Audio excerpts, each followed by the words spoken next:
ሊቃናተ ነድ ዘሰማያዊት ማይፈድ በእንተ በግዑ እቀብዋ ነዛቲ ያዘድ።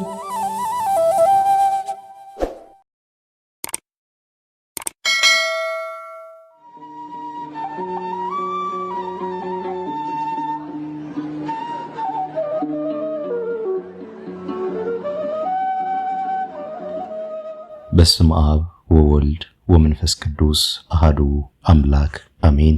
ሰላም እንደምን ቆያችሁን ውድ የሊቃናት ሚዲያ ቤተሰቦቻችን፣ አሜን። የእግዚአብሔር ስሙ ከዘላለም እስከ ዘላለም የከበረ የተመሰገነ ይሁን። በዛሬው ቪዲዮ ይዘንላችሁ የምንቀርበው የካቲት 1 ቀን የሚነበብ ስንክሳር ሲሆን ለዚህ ቁም ነገር አዘል ቻናል አዲስ የሆናችሁ ይህንን ቁም ነገር አዘል ቻናል ለማሳደግ ሰብስክራይብ እና ቪዲዮንም ላይክ እንዲሁም አዳዲስ ቪዲዮ እንዲደርሳችሁ የደወል ምልክቷን በማብራት ቤተሰብ እንድትሆኑ ከወዲሁ የአክብሮት ግብዣችንን አቀረብን። ወደ ቪዲዮ እንሂድ። መልካም ጊዜ። ጉባኤ ቆስጥንጥንያ።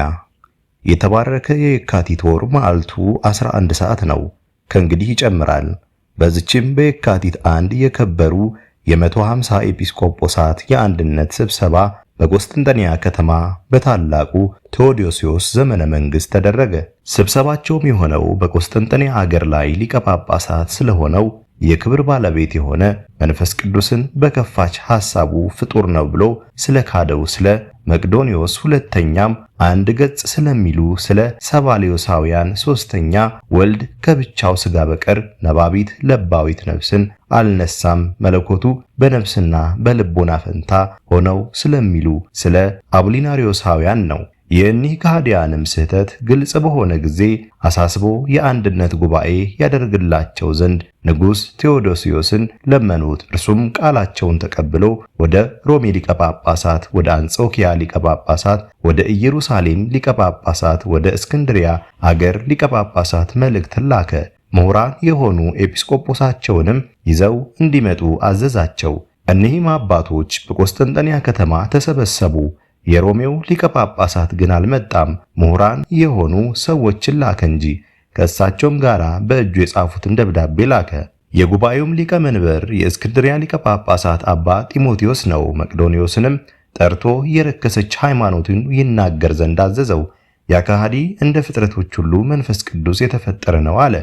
ጢሞቴዎስም መልሶ መንፈስ ቅዱስ የእግዚአብሔር ሕይወቱ እንደሆነ አታውቅምን? የእግዚአብሔር ሕይወት እንዴት ፍጡር ታደርገዋለህ? አሁንም ከዚች ከረከሰች ሃይማኖት ተመለስ፣ ወደ ዘላለማዊ እሳት ገሃነም ከመግባት በፊት ንስሐ ግባ አለው። እርሱ ግን ሰምቶ አልተመለሰም። እነርሱም አወገዙት፣ ከሹመቱም ሻሩት፣ ከቤተ ክርስቲያንም አሳደዱት። ከዚህም በኋላ ሰባሌዮሳውያንን ጠርቶ እናንተ ስለ ሃይማኖታችሁ ምን ትላላችሁ? ተናገሩ አላቸው።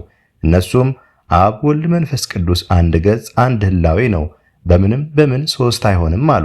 አባት ጢሞቴዎስም መልሶ እንዲህ አላቸው፣ በዮርዳኖስ ውስጥ ወልድ ቆሞ ሳለ በጻዕዳ ርግብ አምሳል መንፈስ ቅዱስ ወርዶ በራሱ ላይ ተቀመጠ።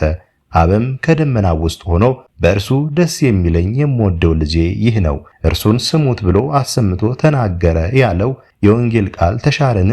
እናንተ እንደምትሉት ከሆነ በአብ በወልድ በመንፈስ ቅዱስ ስም የተጠመቃችሁት የክርስትናችሁ ጥምቀት ተሽሯል። አሁንም ክህደታችሁን ተው፣ ብትመለሱም ይሻላችኋል። አርዮስም አስቀድሞ ወልድን ካደው፣ ይህ መቅዶኒዮስም መንፈስ ቅዱስን ካደው። እናንተም የእነሱ ተሳታፊዎች ናችሁ። እነርሱም ሰምተው አልተመለሱም። የአንድነት ጉባኤም አውግዞ ከምዕመናን አንድነት ለያቸው።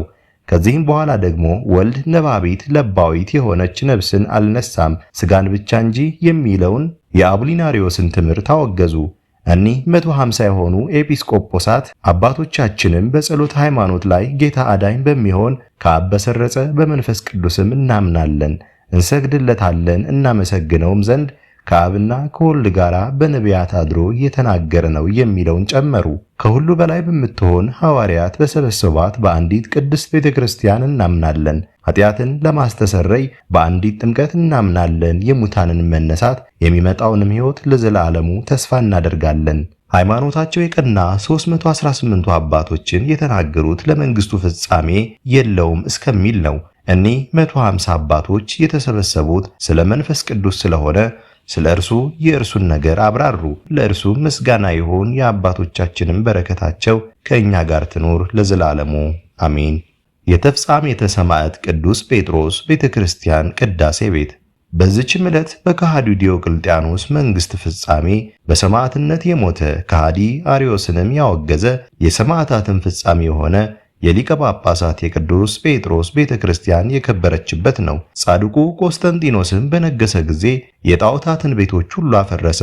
ይህችም ቤተክርስቲያን ከእስክንድሪያ ከተማ በምዕራብ በኩል በቅዱስ ጴጥሮስ ስም አነጻት። በዛሬዋ ዕለት ከበረች። በውስጧም ብዙ የሆኑ ድንቆች ተአምራቶችን ተገለጡ። ያች ቤተክርስቲያን እስላሞች በግብጽ እስከነገሱበት ዘመን ኖረች። ከዚያም በኋላ ቢሆን የታወቀች ሆና ትኖር ነበር። ከዚህም በኋላ ፈረሰችና ምድረ በዳ ሆነች። የቅዱስ ጴጥሮስ ቤተክርስቲያን ግን በጌታችን ኢየሱስ ክርስቶስ እጅ የተያዘችና የተጠበቀች ናት። ለእግዚአብሔርም ምስጋና ይሁን፣ እኛንም በጸሎቱ ይማረን፣ በረከቱም ከእኛ ጋር ትኑር ለዘላለሙ አሜን። አስጀምሮ ላስፈጸመን ለልዑል እግዚአብሔር ክብር ምስጋና ይሁን መቼም መች ለዘላለሙ አሜን። ውድ የሊቃናት ሚዲያ ቤተሰቦቻችን የካቲት 1 ቀን የሚነበብ ስንክሳር ይህን ይመስል ነበር። በቀጣይ በአዲስ ክፍል እስከምንገናኝ ድረስ እግዚአብሔር ቸር ያቆየን። መልካም ጊዜ